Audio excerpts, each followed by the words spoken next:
Earth Day at one time was something besides bullshit. Now it's all bullshit. If you have an Earth Day without any mention of the demographic situation and overconsumption, forget it. New technologies, in some cases, will help, in other cases, will harm.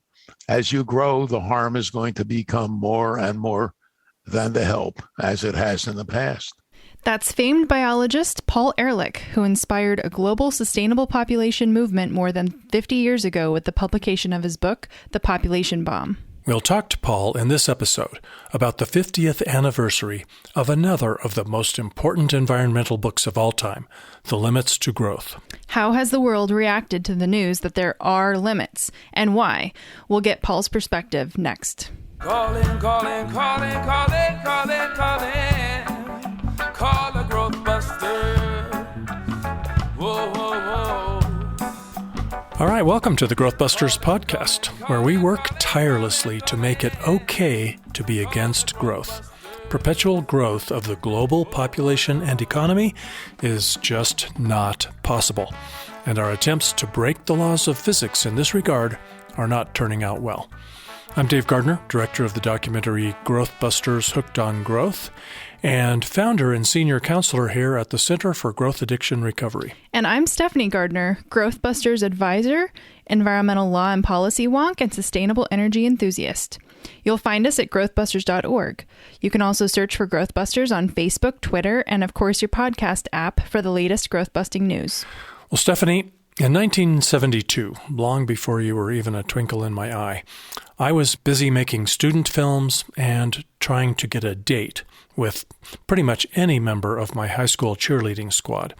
I couldn't be bothered with, and I had no idea really, that a landmark study had just come out that suggested the course society was on was a dead end.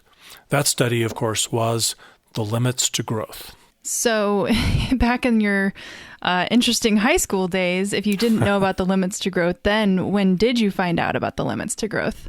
You know, I hate to admit it, but it was over 30 years later when I was researching and producing the documentary, Growth Busters Hooked on Growth. Until then, I was blissfully unaware. I was a passenger on the Titanic, but I had no inkling there was an iceberg ahead.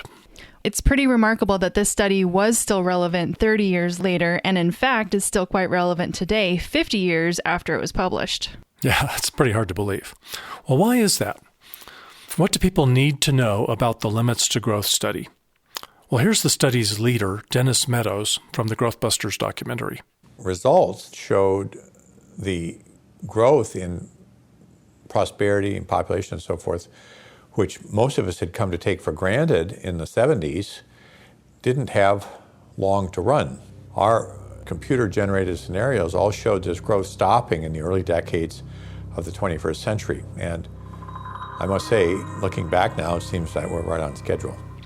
Yep, that's a pretty dire warning, and that was even 10 years ago now. Yeah. And you know what? What he calls growth stopping in that clip from the film is nothing mild. It's unmistakably a collapse. It won't be pretty, and we are actually in the beginning of it today, in my humble opinion.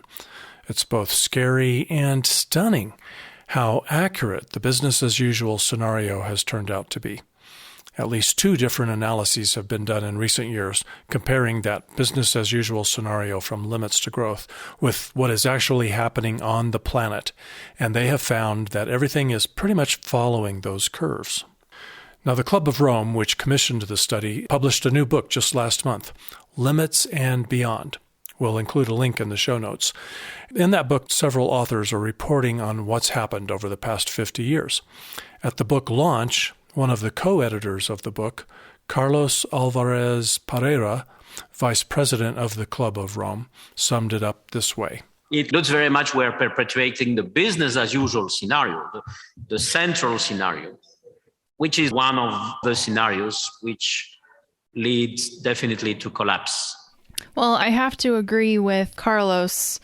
I think we are truly at the precipice of a massive decline, and now it's a question of how do we even handle the decline?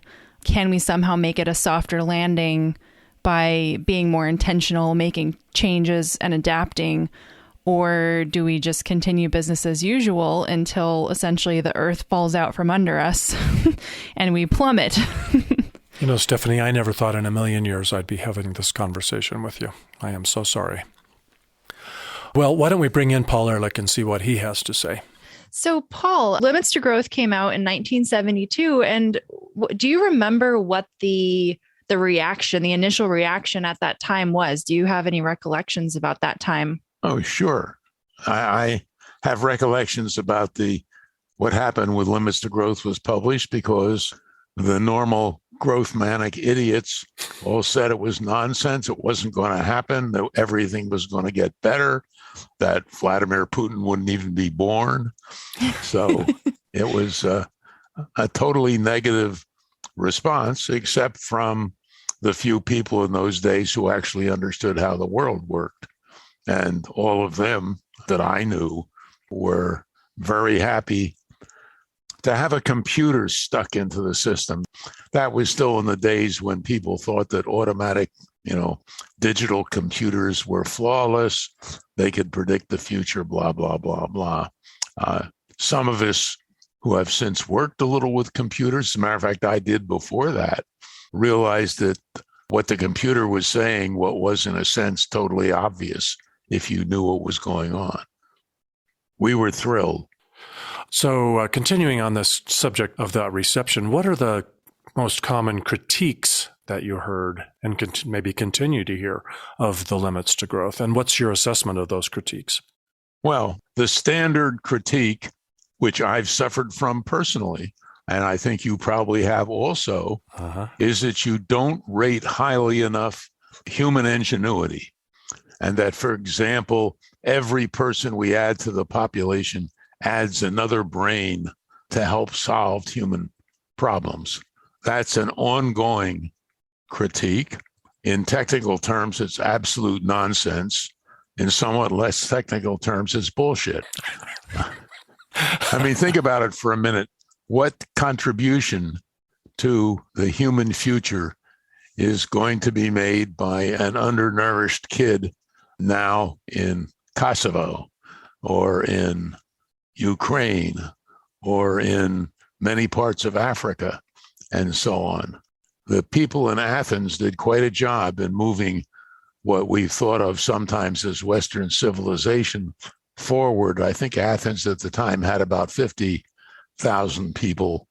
China today has more than 1 billion, although they have some very fine scientists and so on. Certainly none of them are making the kind of contributions that the Athenians made, considering the total circumstances.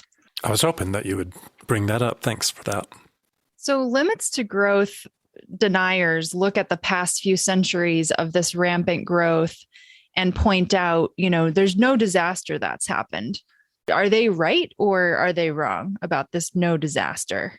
To say that they're wrong would be a huge underestimate. For example, today, roughly 2 billion people do not get enough micronourishment, not the proper diet that'll allow them to function normally. That, by any definition, is a disaster. That's more people that existed on the planet in 1850. The climate is rapidly changing, much more rapidly than scientists thought it would back in 1972. And I was in the middle of discussions of that at that time.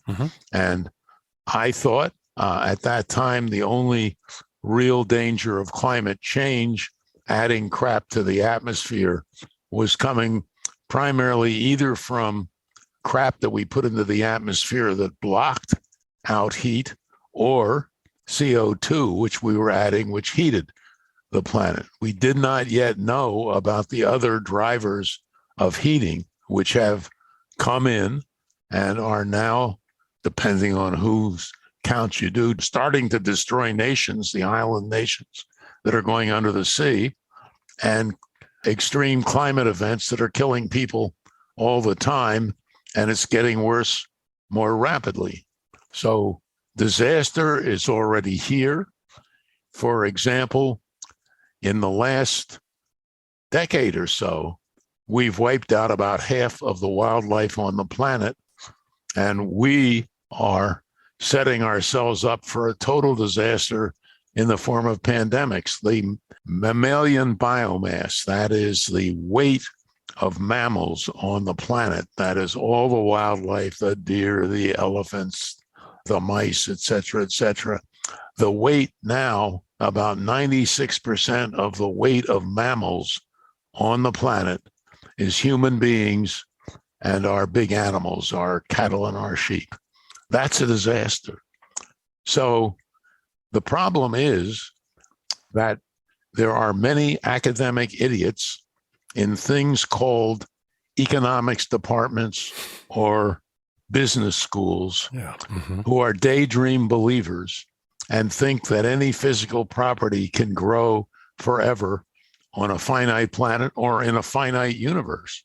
And their total lack of education, their ignorance, their pomposity keeps the politicians thinking that they've got to say, we got to grow more. Growth is the answer, whereas growth is basically the cancer.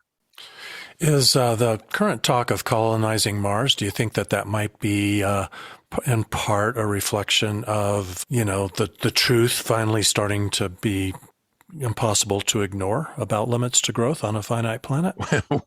Well, we did some calculations on that before the Musk problem arose. And it turned out at around the time I wrote The Population Bomb, that if you could make all of Mars habitable, and if you could take people there in the commercial airliner fleet, each plane making a round trip, I think it was once a month, I don't remember the exact numbers, it would have taken something like 30, 40 years to stuff Mars with more people, more density than we have here now. In other words, even if you could get there, even if you could make it habitable, it wouldn't allow you to grow even at today's rates for more than a few decades, depending on transit times and how habitable you made it, et cetera, et cetera. Making Mars habitable is, even for Elon Musk, probably at least a week's worth, creating the oceans and creating a climate system and producing soil and so on. Yeah, but if you get the right investors, the same ones who invested in the miracle medical device that is now famous from Dropout, the TV series. Oh, the Theranos. Theranos, yes. So do you have any critiques of the Limits to Growth report? In the sense of what it was and how it was done? No, it was the best job you could do at the time. Like what critiques I would have of the population bomb. We've learned a lot since then. For example, the big limit to growth that we all should be worried about today, which would be an instantaneous and final limit to growth, is a large-scale nuclear war.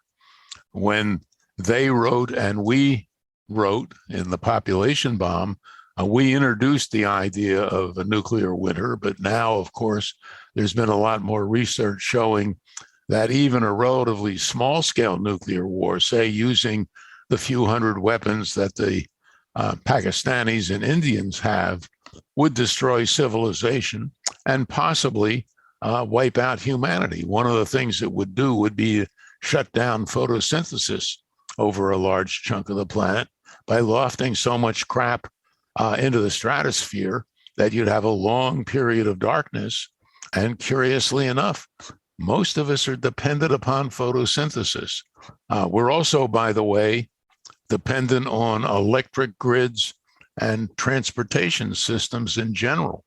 When the nuclear weapons first became a matter of issue, John Holdren and I did a drunken back-of-the-envelope evening calculation on how many Hiroshima-sized bombs, that's 15 kilotons, that's basically a firecracker by today's standards, it would take to destroy the United States forever as a functioning entity. And our number was roughly 12. You take out New York and Washington and the economic and political systems are down.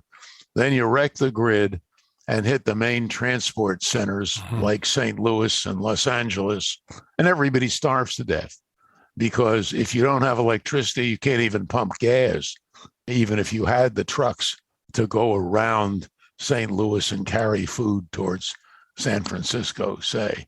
And it turned out the Russians had fewer such hubs, and about 9 would take care of them. Today, the two countries jointly have something on the order of 12,000 missiles and warheads, most of them much larger, most of the intercontinental ones, much larger than a Hiroshima-sized bomb. So both the ecological environmental situation and the human survival situation are utterly dependent on countries, some of which are run by thugs. We had a thug for a president just before the current one. The Russians have a thug in charge now. But of course, even going back to better presidents, we are busily terrifying the Russians by spending billions of dollars improving our nuclear triad capability of attacking them. You have to remember that although Putin is a thug, he also can do arithmetic and figure things out. And the U.S. has been surrounding Russia and creating forces that make them think that we're likely to try a first strike, that is, to attack them without warning. We have refused to adopt a no first strike policy. And as a result, we're in an extremely shaky position. About 8 times in the past, we've almost had a world-ending nuclear war. Each time, some sensible person has been in a position to intervene. It's not clear there are any sensible people left. So we really can't just engage in a shock and awe operation and stop Russia from what it's doing in Ukraine. Well, there'd be a lot of shock. Not much awe, because the shock would kill almost everybody, at least rather rapidly. So the awe would be restricted in time.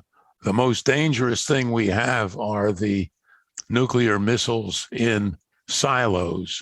They're a much bigger threat to us than they are to the Russians or anybody else.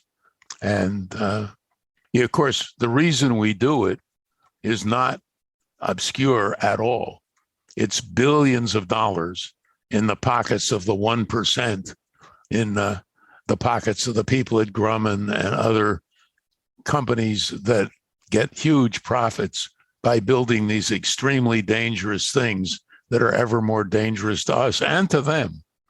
I mean, you actually wonder what goes on in the quote brain, end quote, of the executives of we all know Murder Incorporated. That is the arms manufacturers, the nuclear missile manufacturers, the executives in fossil fuel companies, and so on, and the people over-manufacturing various drugs.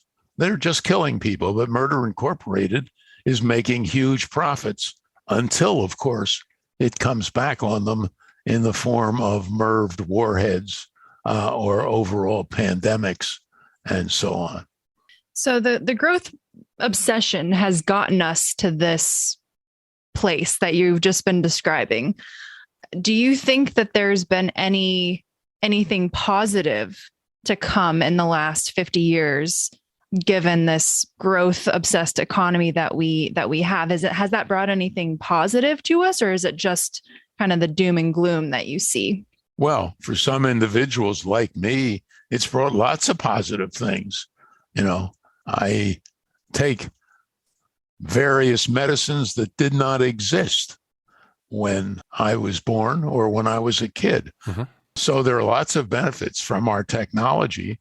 Unfortunately, there are all the disbenefits of our technology, mostly the way we choose to use them. For example, when they were first developed, pesticides like DDT had some useful uses. It was overuse that made them a disaster. And there was overuse in full view of what would happen. In other words, my first job as a graduate student was studying the evolution of DDT resistance in fruit flies. That was in the 50s. And it was clear to all of us then that if we overused DDT or antibiotics as they came along, they would become more dangerous and less useful. So we kept overusing them. The people in the economics departments praised them. The growth maniacs loved them. And now we're almost in a pre-antibiotic era again, although hopefully we'll be able to solve that technologically if we still exist in 10 or 15 years. All right. So back to the limits to growth. You know that more than once some serious study has been done to see whether, in fact, we're following that famous business as usual scenario. How could computer modeling in 1972 be so right? Well, in some ways, if you know how to program a computer, you can put into the computer what a better computer has already decided. The better computer is between your ears. We haven't come close yet devising a computer that good. And to a degree, of course, it was programmed to get what were obvious results. And it has continued, as a matter of fact, to follow that track. Dennis, Donella, and I can't remember the name of the computer expert who was deeply involved in that now. But anyway, they did a damn good job. They were smart people. They didn't come to any conclusion that the rest of us who were interested in the issues hadn't already come to, So the most stunning thing to me and to all of my colleagues, and something like, I think it was 5,000 scientists signed on to the latest version of the World Scientist Warning to Humanity that growth is killing us. So there are a lot of us now. We have been totally surprised by the thing going suddenly rapidly to the point where limits to growth now looks too optimistic because of the extreme speed with which climate disruption is hitting us, because the new work on nuclear weapons, they didn't consider, as I recall, the growth being limited by the fact that everybody was going to be killed. But now we have that factor in there.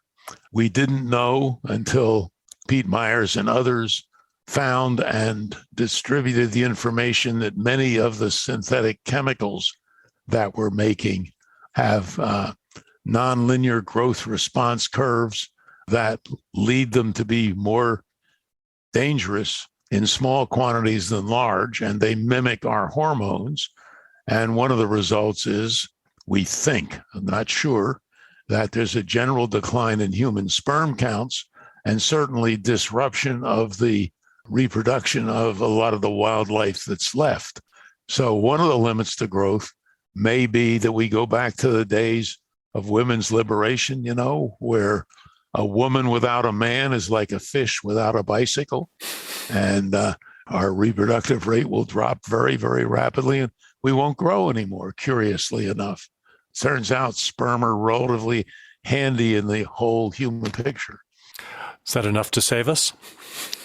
Not the choice I would pick, but... So it sounds like the world is ignoring the limits to growth. Do you agree with that? Oh, absolutely. And the standard response of the scientific community that's knowledgeable is, in Spanish, estamos chingado. See, you got I understand that. I don't know any scientist personally, and I know a lot, who can see now a reasonable path to a sustainable future. And the main reason it's been this way a long time. The main reason has always been not that we don't know enough about the situation to change in ways that would prevent it from wiping us out, wiping civilization out, or even Homo sapiens. It's a problem in the social science sphere. If tomorrow all politicians and all academics and all people could understand how the world works, then the action would be taken. But of course, the further we go, the more difficult the actions are. And one of the reasons that limits to growth is getting to be very optimistic, is because human beings are extremely smart. And so throughout, they have always picked the low-hanging fruit first. So that, for example, we started our cities where there was a lot of fertile soil to farm. And then we gradually spread the cities over the soil so we can't farm it anymore. And when we got to the point where we could use copper as the agricultural evolution was proceeding, there was copper lying around on the surface, 100% in some areas. You could just pick it up. Now you can go down a mile to get ore that's a couple percent copper at huge environmental costs. So that every time we add another person, every time we grow a little more, the cures to the problems being created, the existential problems, become more and more difficult. And if you do a careful analysis, for instance, you often read a lot of crap about, well, fossil-free energy is growing, that wind and solar has increased X amount over the last decade, and that's really good. The people who say that don't also remind us that fossil fuel use has also grown over that period. And so the situation with energy causing environmental problems is much worse today than it was 10 years ago. And there's a thing called Jevons paradox. The one economist was smart enough in a different context in the past to point out that when you got more efficient at doing something and lowered the price, people used more of it. And that's what we're seeing all the time. So I'm not a boundless source of cheer. Well, do you think that the existence of the limits to growth, has it changed the world in any way? Have there been any benefits, or would the world just be the same if we'd never? No, I think the world has not changed in its physical characteristics or what we're doing, but it has supplied ammunition to the people who are trying to convince leaders to do something different. And to some degree, there was some progress in that area till we got the worst president before Trump in Ronald Reagan, because we had the National Environmental Policy Act and the Endangered Species Act, the Clean Water Act, the Clean Air Act. So people did start trying to do some things. They were inadequate. They were mostly limited to a very few countries and so on. But there were some changes at that time. And certainly the limits to growth helped fire up the environmental movement and helped persuade people to do things. You know, Earth Day at one time was something besides bullshit. Now it's all bullshit, because the main thing is, as you may have noticed, I think, that the basic crucial issues, that is growth of population, growth of consumption, inequity, they're the basic drivers. And you can, on Earth Day, listen all day. If you got the guts to Fox News, you'll never hear a word about them. If you have an Earth Day without any mention of the demographic situation and overconsumption, forget it. New technologies, in some cases, will help, in other cases will harm. As you grow, the harm is going to become more and more than the help, as it has in the past. You know, railroads were a great idea when they first came along. They let people move around and they moved goods that people could use and so on. But now they're just building more and more of them through tropical forests that are essential to our survival because of their role both in protecting biodiversity and in trying to ameliorate climate disruption.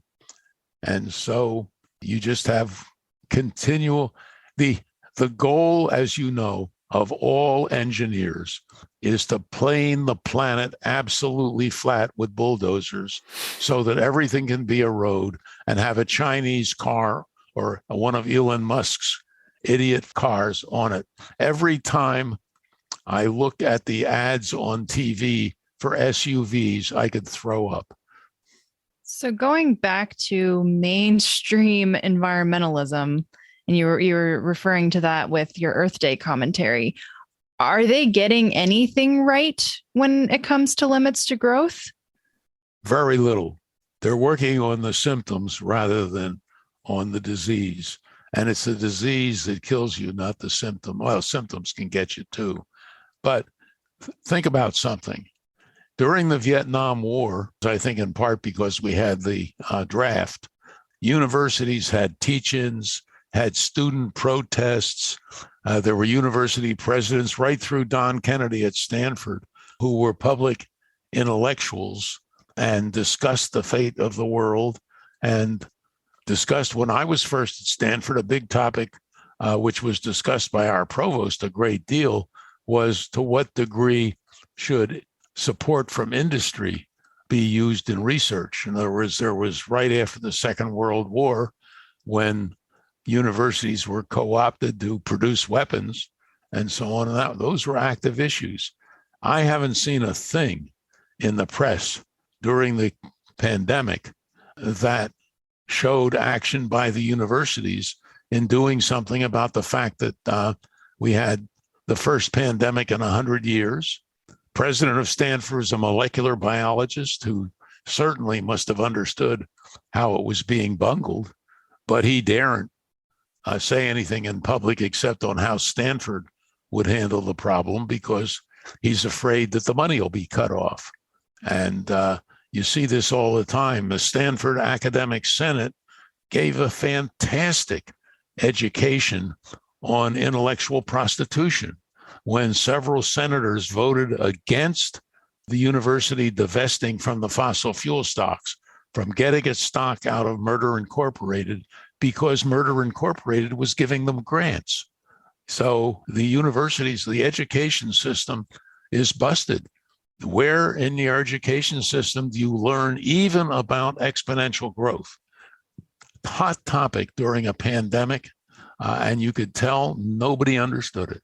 Nobody gathers that a long history of exponential growth does not imply a long future of exponential growth. Too true. So what should the next generation of Donella Meadows and Paul Ehrlich be spending their time on? Trying to get the public out in the streets, hopefully with pikes mounted on top of the pike being the 1%. I don't think there's any way now of solving this problem without a huge amount of activism from the younger generation.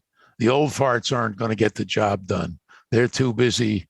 Well, as one person put it in a book on what's wrong with business schools, they're too busy oiling the gears to think about where the engine is going. The guy who wrote the book on business schools said what a business school does is teaches people to sneak money out of other people's pockets and keep it themselves. People don't even think about the financialization of the world. Everything is in terms of money, and that's relatively new. Yeah. One last quick question, maybe separate from what we've been discussing, but did you ever publish the Mars calculations that you did? Colonizing Mars. Did you ever publish that anywhere, or that was just amongst friends? I think so, but I'm not sure. It may be in one with Nineveh, or your father should have all of the books. I'll go digging through his library. I'd be curious to look that up. Only 40 some odd books to look through. But you don't really need to find it published because the numbers are easy to get. That is, Mars is smaller than Earth. So however you terraform it, you're not going to get what you could have at Earth. And you can find the size of the aviation fleet and make any assumption you want about the time. So it's a really simple back of the envelope calculation. It's the problem even today of moving 80. I mean, you do it today. You got roughly an increment of 80 million people a year. So you got to find a fleet that will move 80 million people a year to Mars, and you can calculate how long that will take to bring them up to 8 billion, because if you're moving off all the surplus, well, you have to figure in dieback. But anyway, you can get into the ballpark to persuade other people. Most people don't realize that Mars is not only uninhabitable, it's smaller. So those are little chores for Elon Musk to deal with and blow it up. Yep. Okay, one final question, Paul. I'm dying to know, who do you think has replaced Julian Simon as the most prolific priest of the Church of Growth Everlasting? There's a lot of them. I was afraid you'd say that. Nick Eberstadt's one. Nick Wade, I don't know what it is with Nicholas. I think Eberstadt's first name is Nick Wade, who wrote nonsense on DNA in the New York Times for years. I used to take pictures of his articles and show them to my class as real examples of idiocy. But he then wrote an entire racist book, which there was a long, excellent review of in the New York Review of Books about a month ago. So there are still real nutcases out there, but basically every politician has to say, my God, we only grew 2% last year and we want to grow 3%. I think there'll be some hope for the world when the president of the United States and the president of Russia each get up and say, my God, we only shrank the enterprise by 1% last year. We've got to shrink it by 3% a year, because what you have to say, if it's a real Earth Day, is the human enterprise has to be shrunk, that it's too big and we have to humanely shrink it. The biggest study done in economics of the real world was just completed by the best economist in the world, Partha Dasgupta. He recently showed that if you make reasonable assumptions about the world, that you might be able to sustainably support about 3 billion people at a Mexican standard of living. Now, we have 8 billion people, billions of them trying to get a U.S. standard of living. And of course, part of the problem is standard of living is a terrible term.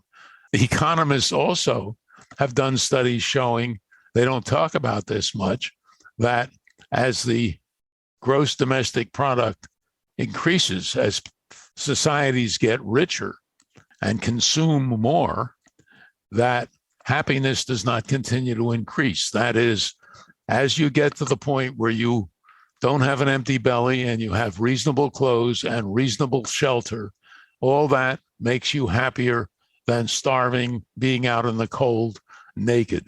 But after that, in Japan, the United States, and elsewhere, you don't increase happiness. So standard of living is a bad term. Actually, I think most of us could be very happy at a Mexican consumption level. But what can I say? Ain't going to happen. Wow, a goldmine of great sound bites there. Thank you for those. Well, my great pleasure, as always. I don't know why you keep fighting the hopeless fight, but then I don't know why I do either. Turn the world over to your daughter, for God's sake. Mine, unfortunately, has become a grandmother, which sends me a message I don't really want. Well, I'm sure hoping that my daughter can have a shot at a decent life, but... well, that's what we want. Yeah. That's the goal, right? Well, thank you so much, Paul. It's really been a pleasure to meet you and speak with you. Great for me to meet you, too. Take care of your old man. I will. So I'm glad you're going to take care of me, Stephanie, although I don't know how you're going to do that while we're in the middle of collapse of human civilization. Yeah, I think we're going to have to be maybe in some survival mode here. Anyway, I was just blown away by the number of really great sound bites that Paul delivered during that conversation. Probably my favorite really is, a long history of exponential growth does not imply a long future of exponential growth. Duh. That seems to be a real obvious fact of physics that most of the cornucopians out there just completely do not get. And there's one other thing I really want to highlight, and that was his statement. I think there will be some hope for the world when the president of the United States and the president of Russia each get up and say, we only shrank the enterprise 1% last year. We've got to shrink by 3% a year. That is just so spot on. That is exactly what should be going on around the world today. And it just drives me crazy that we're not there yet. Yeah, it's funny to hear you say those words and imagine those words in the mouths of those global leaders, because it just doesn't seem possible. Yep. It's antithetical to the way things are now. Yeah. And you did get my attention with Estamos Chingado. That amused you too. And I found myself wondering, gee, should we title this episode Estamos Chingado? What do you think? Hopefully we won't offend too many people with that language. We usually bleep the most offensive things. In fact, I'll have to consult somebody who's even more steeped in the Spanish language than you. Yeah. It's really interesting. There have been numerous events, seminars, webinars, columns, and interviews this year already, and more are scheduled, observing the 50th anniversary of the Limits to Growth study. The Club of Rome has a webpage listing many of the events, and we'll put a link in the show notes for that. Because we really are devoting this episode to the Limits to Growth, I thought it might be worth sharing this clip from my 2010 interview with Donella Meadows. You want to hear it? Yeah. All right, here we go. I don't any longer see any possibility, if there ever was one, of bringing our society into a period of rapid change in anticipation of problems. We didn't do it for the economic crisis. We're not doing it for the climate crisis. I don't see that we'll do it for any of the other problems that face us either.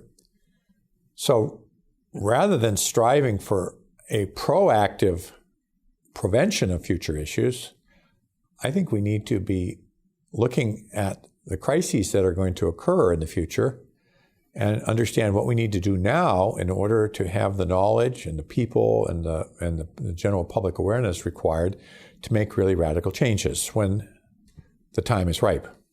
Well, he saw all that coming, didn't he? Yep. Pretty depressing, but probably pretty true. There was one thing I really wanted to share, and that was how the study was described by Gaya Herrington, who is one of the people who did the analysis to see whether we're really following that business as usual scenario. She wrote, "The authors identified society's relentless pursuit of growth not as the solution to, but the cause of so many of the environmental and social crises that plague humanity still today." And I thought that was just on the money, so I thought that was worth sharing with you. And we'll include a couple of links to what she's written about that analysis that she did. Obviously, the 50th anniversary is a great opportunity to revisit the study, and I know Donella Meadows has done quite a few interviews on different podcasts, which are definitely worth seeking out as well. But I would say that this isn't really mainstream. It doesn't seem like the 50th anniversary and the kind of confirmation of their business as usual scenario hasn't circulated outside of the more environmentalist echo chamber. And it's odd to me. It's kind of strange because the Limits to Growth study is still the most copies sold environmental book ever published. Yeah. And, I see something about it almost every day, and I imagine you do too. And it's astonishing that they're not talking about it on The View or 60 Minutes or Joe Rogan, Jimmy Kimmel, or even The Daily Show. But they're not, and so it's no wonder that business as usual continues unabated. Mm-hmm. It's no wonder. I'm definitely going to put a massive number of links in the show notes just to the best of the Limits to Growth 50th anniversary material that we've seen. But one of the highlights really was an interview that Nate Higgins did with Donella Meadows. It lasted over an hour, and Nate just asked all the right questions.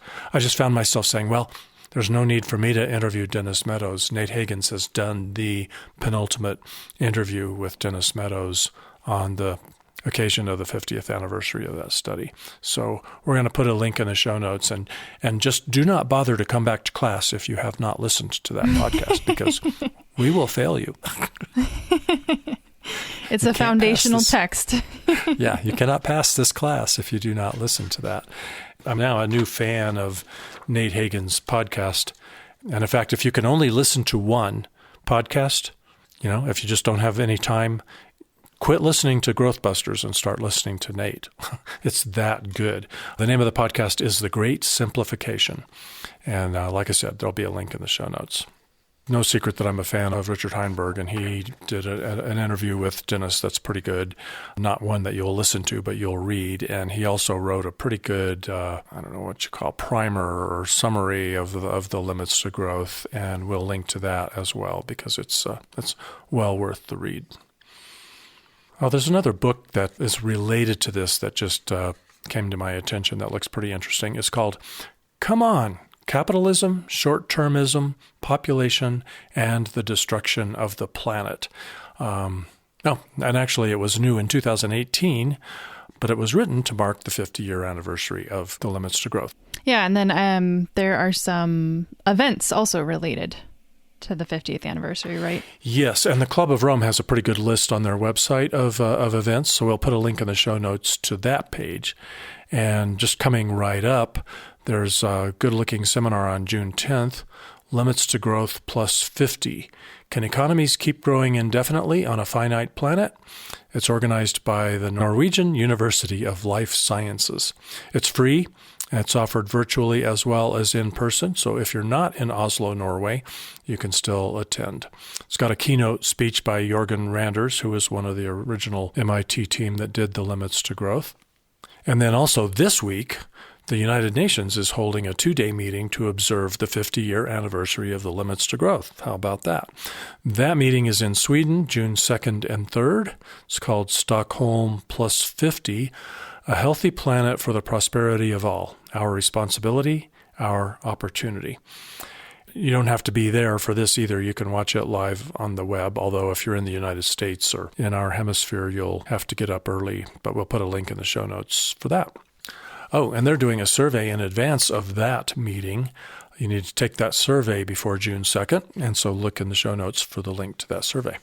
Yep, so there's a ton of stuff happening, not really in the mainstream, but happening on this topic, and worth checking out some of the things we link to. But I think the best of all of them might just be that conversation we had from Paul Ehrlich. I think that's a classic. So thank you, Paul, for giving us your time. And I'm glad that you and Stephanie got a chance to get acquainted. Yep. All right, is it time for listener feedback? I think so. So this is an email from Pam. She responded in response to our last growth busting update email, because in that email we had linked to a Medium piece that Megan Seibert had written. So Pam wrote, I read Megan's article. I think she is absolutely right on. Well-being for all. And I would add that our belief that we are separate and not one of a variety of communities is the perspective from which we separate ourselves. Many people, unfortunately, don't care about the all, but rather focus on their own backyard. More boldness to be.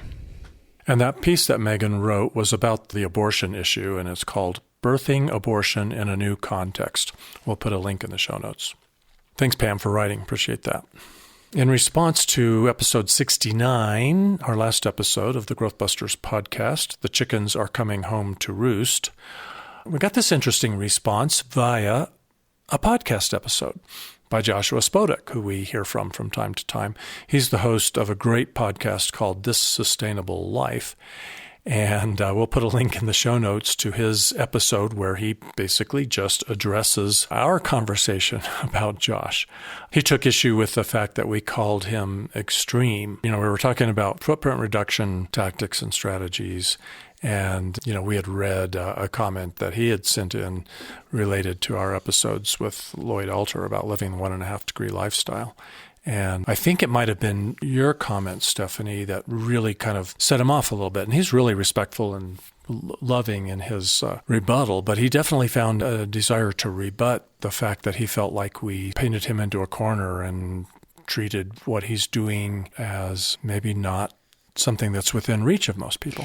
Yeah, I think that was part of it. And I think also from his point of view, you're either sustainable or you're not.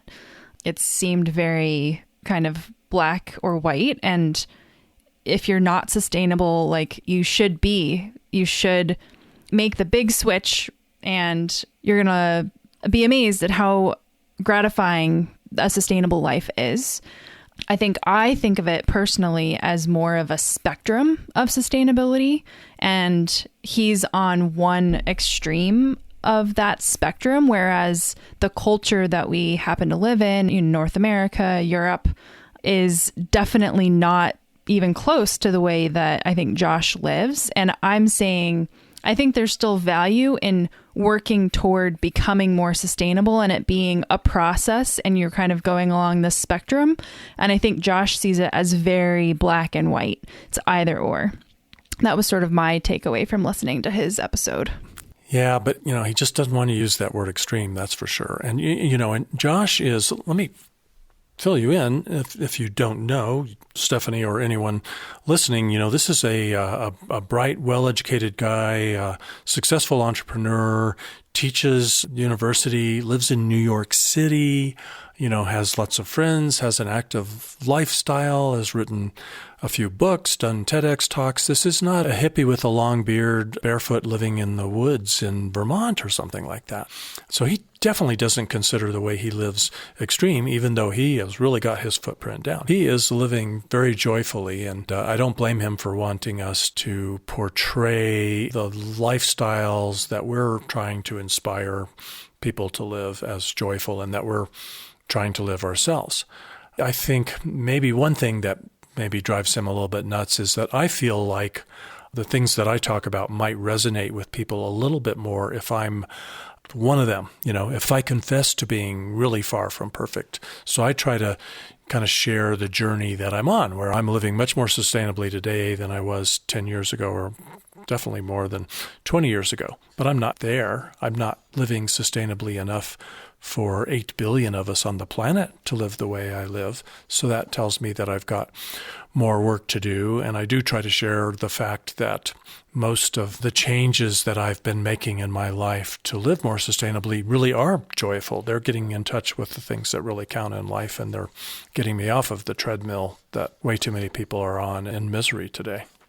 Yeah, I think that's well put, and I agree with you. Maybe that's why we're podcast hosts of a podcast together.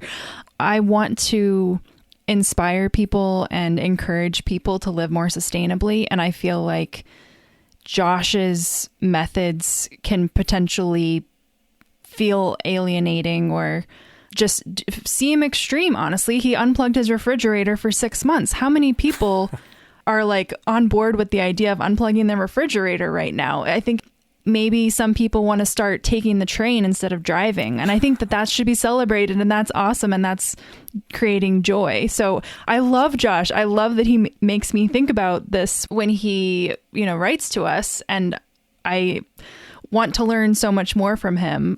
So it's not a matter of disagreeing with what he's all about. It's more of, I feel like it's a spectrum of behaviors, and it's a process. It's not just black and white, one day to the next day, I'm unplugging my refrigerator. Yeah, but we all need to speed it up. So come along with us, pass us if you can, and if we're too lightweight for you already, then turn to Josh for more inspiration, because Josh is ahead of us, but he is a beacon of light for us, and I hope and aspire to be more like Josh. Absolutely. Yeah, thank you, Josh. Thanks, Josh. Love you dearly. He ends that episode with a pretty neat quote, and I really think you should listen to it. It's like an 18-minute episode, so we're not going to share everything in there. But the quote that he shares near the end ends with, "Whatever you can do or dream you can do, begin it." And I think that's really good advice. And this reminds me of something that I do want to share from another podcast that I produce. I produce it for Scientists Warning Europe. The name of the podcast is Planet in Crisis. I recommend it highly. I'll put a link in the show notes. The executive director of Scientists Warning Europe, in the last episode that I put together for them, describes a nightmare. And I'd just like to share that with you, with thanks to Ed. I actually had a nightmare where I saw my children, who are 10 and 12 now, turning up to my house at the age of 30. They were knocking on the door, and then they came in, they dropped their army bags down into the hall. And in their green khakis, they come in to find me in the living room having a coffee. And they say to me they've just come back from Europe, where they've been shooting people to stop them getting the drinking water. And they tell me that the people they're shooting are poor people who want the drinking water. And they're not getting killed because they've got all the kit and the flak jackets and they've got bigger guns, but they could get killed, and they're shooting poor people with smaller guns. And they say to me in my nightmare that they're doing that to keep us in Britain living in the luxury lifestyle we've always liked.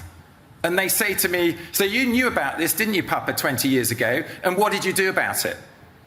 And I woke up with tears coming down my face, and I was saying, mouthing the words, but I had a mortgage, and I had to look after you, and I had a job. Was just not good enough, is it? And it's just not good enough with our leaders either. Pretty powerful. I think so. Thank you, Ed. Man, I don't know, for some reason, Josh's comments made me think of that nightmare from Ed, and man, he's right. He is right. There's an impact. Everything that we do has an impact on other people and other species. And we need to light the fire under our butts and get on with this journey. Yep. So we got an email from Simon in Australia, also in response to episode 69 of the Growthbusters podcast. He wrote, at 5:25, Stephanie says the global footprint of people in the USA is 1.8. She means it's 8.1. And then he offers a link to the data from the Global Footprint Network that backs that up. And of course, he was right. You know, it was just a slip of the tongue. Stephanie, you knew you had the right number in front of you, I'm sure. Yeah.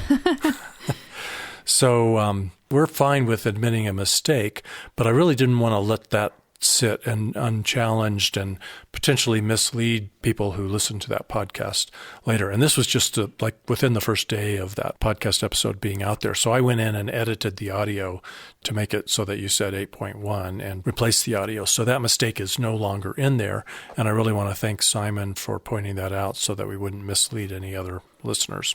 Yeah, thanks, Simon. And then he followed up with another email. Great spread of information and feedback. Thanks, Dave and Steph. I've been widening my circle of friends lately, and sadly I have to say, and I don't want to discourage you from imploring people to do their little bit to help save the planet, most people don't take personal responsibility. I think they'll only change their consumption patterns when they are forced to. Terry Sparr's point about Steph's savings from reduced consumption not making a difference if it is simply redirected to another form of consumption emphasizes the need to reduce our budget. But for Steph, if she doesn't have a mortgage-free roof over her head yet, that is the thing to save up for, in an ethical bank or bullion or something benign. Once she's got that, then she can reduce her income by reducing her work hours, and her overall participation in the detrimental economy. But do it by avoiding debt because savings have the potential to hibernate a part of the economy and monetary system. Debt stimulates it. Correct me if I'm wrong. Cheers. Thoughts? Oh, gosh. I feel like, I think the problem is the financial system that we have, right? I think capitalism just isn't serving people, planet, etc. And so we can try our best to kind of work within the system that we have and do these little things here and there. But ultimately, at the end of the day, we need vast system change. So I appreciate the comment, but it feels like it's really scratching the surface of the changes that are needed. He makes a good point, and I thank you for that, Simon, that if you are saving money, in your lifestyle adjustments to shrink your footprint, that it bears being very thoughtful about what you do with that money. And of course, I just want to point out that all of us, almost everyone around the world, if they have any money to set aside, they're investing in trying to save some money to support themselves in retirement, just in case somehow human civilization lasts that long. And where do you put your money? Do you look for something that isn't going to grow? You look for investments that are going to grow. And that, by its nature, we're rewarding organizations and operations and ideas that are, growth-based. And so I don't know. You're right when you say it's got to be some kind of system change, because I can't imagine otherwise how we're going to get out of that trap. Yeah, it's all a trap, right? But I think it's a good example of the mental gymnastics we sometimes go through to try and figure out how to be more sustainable in this system. Well, we all have to be gymnasts because there's 8 billion of us. Yep. We also received an email from Ross in Australia in response to that same episode we've been talking about. He wrote, "Love your podcast. Only discovered it recently.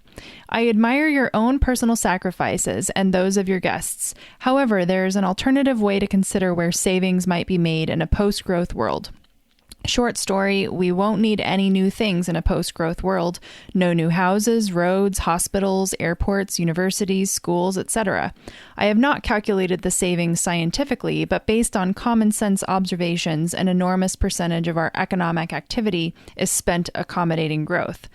I see this as low-hanging fruit. This is the first, the easiest, and the biggest energy and resource savings that would occur in a post-growth world. My guess is we would save 80% or more of energy and materials use if we stopped building new things. Massive. In addition to saving these resources, it would also mean that we all get to work a lot less, as there is literally less to do. I have long considered this an easy sell to all working people. If you can help a worker understand that they could be working less and having the same amount of stuff, they will be interested in the prospect. It is, in my opinion, an easier product to sell than the inevitable sacrifice message your podcast promotes. So even if you are correct and lifestyle sacrifices will ultimately be necessary too, this is an easier way to get people on board and get the post-growth economic system planted. Keep up the great work. Love you. Yeah, well, I think that's a valuable idea. Thanks, Ross, for that. Yeah, I guess I feel a little surprised that he's characterizing what we discuss on our podcast as sort of espousing the self-sacrifice. And I feel like we talk a lot about the system change that's needed. And I think what he's describing is absolutely the system change. He's talking about having no new things built or constructed, and that would definitely change our economic system. So I think when we talk about self-sacrifice, we're doing that as an anti-capitalist, anti-growth kind of mindset, going against the grain, if you will, whereas we really want the system to change. That would be much better than these like individual actions that we try and take day to day. Okay, but I just have to add, I hate to keep using the word sacrifice. A lot of people I know are going to think it's sacrifice because they've been so plugged in and hyped up on this supercharged, overdeveloped lifestyle and world that they live in. But it's not a sacrifice to work less. It's a joy. It's not a sacrifice to ride your bike and stay out of the car. It's a joy. So much of what we're talking about doing isn't a sacrifice. Yeah, I agree. That's the other thing. I think I was using his terminology when I was describing the sacrifices, but I don't feel like it's a sacrifice. So we could probably be better at how we frame these things. Well, moving right along, we do have a little bit of growth-busting news, but I don't think we need to talk these items to death, so I think we can wrap this episode up very soon. So stick with us, because there's some pretty interesting stuff here. One on my list is I just thought it was amazing that in Europe, the Ford Motor Company is behind an advertising campaign to park the car, to walk instead of driving. Yeah, I had to reread that like 5 times to make sure I was understanding that. Apparently, they don't think they're going to sell fewer cars in the process. I don't know whether they've done that calculation or not, but they understand that we can't have billions and billions of people living high on the hog like we do here in the overdeveloped world, driving cars, whether they're electric or not. It's just going to be a congestion nightmare, and Elon Musk isn't going to solve that problem for us. So we'll put a link in the show notes. Maybe they're worried about traffic being so annoying that they will sell fewer cars. So their strategy is now to sell as many cars, but encourage people to not actually drive them. That must be the catch. I was reading this. I was like, what is the catch here? There you go. Well, bravo to Ford for being behind that. And this next one, Stephanie, just because, we talked about super yachts when we've been talking about billionaires in space. And so this caught my eye. A new flight of fancy for billionaires. It's the Air Yacht. And it's just at the concept stage right now, but it is a yacht that is attached to the bottom of a helium-filled blimp. And we'll put a link in the show notes. And Stephanie, did you look at the artist rendering of this yacht under a blimp? Yep. It looks pretty cool. Yeah, and it's like majestically floating over these pristine environments and safari animals, and yeah, it's fascinating. I'm all in, so I'm going to come up with some kind of a high-tech startup and become a multimillionaire so I can have one of those babies. I was reading, apparently the yacht portion, which can be dropped off by the blimp, it can be dropped off on land, it can be dropped off in the water. It doesn't have any engines. It can only be transported by the blimp. I thought you could drop it in the water and then start the engines. No, because the engines are too heavy for the blimp to carry. Anyway, it's beautiful, but on a planet of 8 billion people, it's not going to be a smart thing or a responsible thing to do. Yeah, it still does have, I think, a helicopter pad. So... Yeah, just don't try to land on that while it's in blimp mode. That could be messy. Now, I was really excited about this next one I wanted to share with you, Stephanie, because I've been thinking a lot lately and not talking very much about it, that, we really are, in emergency mode. We have really got to drastically reduce the amount of energy that we consume. And a big part of that is so that we can reduce our carbon footprint. And it just drives me nuts, all of these big sporting events filling stadiums with people who flew halfway across the country, the TV crews, the sporting teams, the journalists, and the spectators. And then the same thing for these rock concerts. It just seems to me like this is a luxury we just can't afford.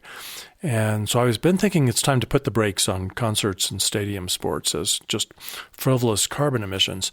And apparently the band Coldplay has been thinking about that too. And in fact, they actually canceled a tour because they were concerned about the carbon footprint. But they finally decided they need to go on tour. So now they're on a world tour, but they're doing everything possible that they can think of to really focus on making it a small footprint operation. Yeah, I listened to this interview and I was really impressed. It seems like they're pretty woke. Like, let me just read one of the things they said. They said, ultimately, the best thing we could all do for the environment is either disappear from the planet altogether or not go anywhere as humans. And so we have to acknowledge a certain, I don't know if you call it selfishness or placing a certain value on other elements of being a human, which is connection and music. And then I think at another point in the interview, they said, we want to make it make sense, even if you're a hardcore capitalist. Yeah, brilliant. So it's really actually amazing to me to see these people that are very successful, have a lot of money, a lot of fame, grappling with the ecological overshoot that we're in, and understanding that capitalism is probably antithetical to what they're doing with the sustainable concert idea. And it's just so interesting to know that Coldplay is thinking about this stuff. Yeah, so they're all riding their bicycles from concert to concert. Well, maybe not. Unfortunately, it's all over the world, so I think there's some flying involved. But we'll put a link in the show notes to that interview, and bravo to them. And, I'm a filmmaker, not making very many films these days because I'm too busy podcasting, but producing big Hollywood blockbuster movies is really similar. Why am I picking on, big sporting events and concerts and not picking on movies? Well, the reason is because I really couldn't care less about watching those sports, so I can give those up. Movies, on the other hand, I really don't want to give those up. But the same thing really does apply to movies. And for many years now, there's been a move afoot to find ways to shrink the footprint of producing big feature films or any kind of films. So that industry's been working on it, just like Coldplay is now leading the charge in the concert business. Next item, the European Environmental Bureau has launched a campaign calling on the EU to refocus from GDP growth to well-being. And this got my attention at first because European Environmental Bureau sounds like something kind of official.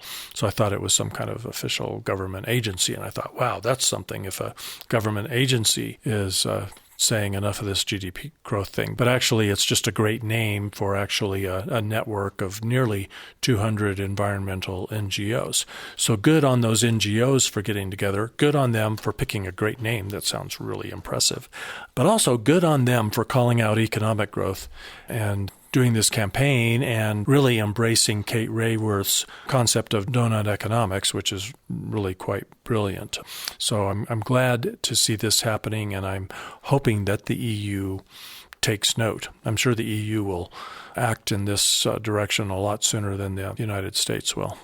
Yeah, and really pretty clever marketing too, because donut economics lends itself to donuts, the food.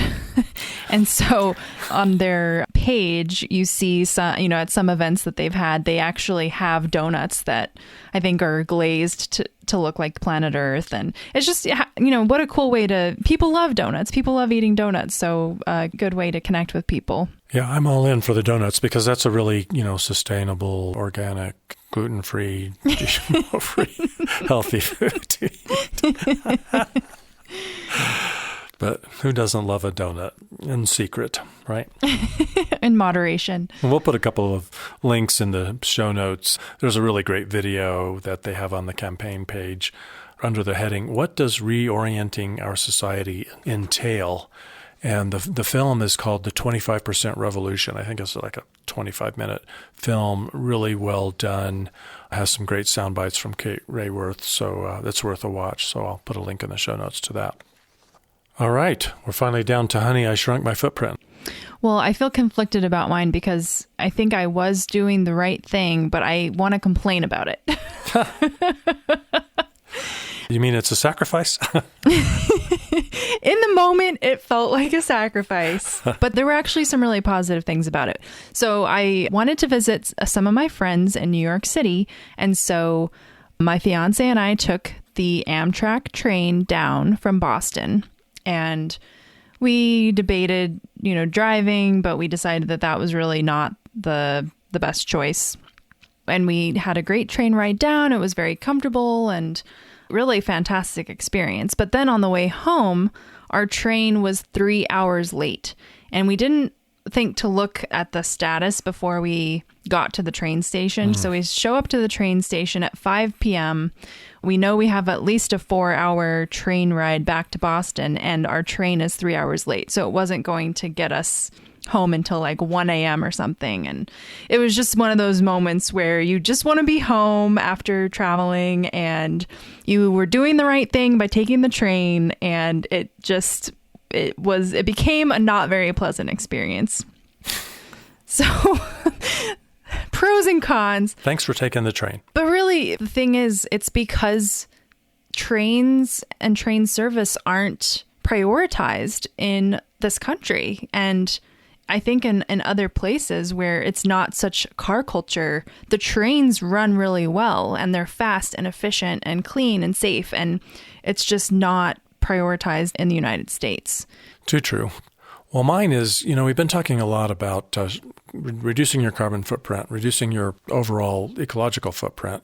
And I've been feeling like we've touched on a little bit the fact that we need to use less energy, but maybe not enough about the fact that we really have got to convert our lives and this society into a much lower energy consumption mode, because, there's just no way that we can generate the amount of electricity and fuel our transportation, et cetera, with just renewable energy. We cannot manufacture that infrastructure without burning a lot of fossil fuels, and we can't create that amount of infrastructure without really wreaking havoc on the planet in terms of extraction of natural resources, et cetera. So technology is not going to save us. We have really got to stop burning gasoline, but at the same time, we have got to figure out ways to just use less energy. So my big energy conserving activity that I wanted to brag about is taking naps. All right, should we play the laugh track? Yeah. Well, I was waiting. No laugh.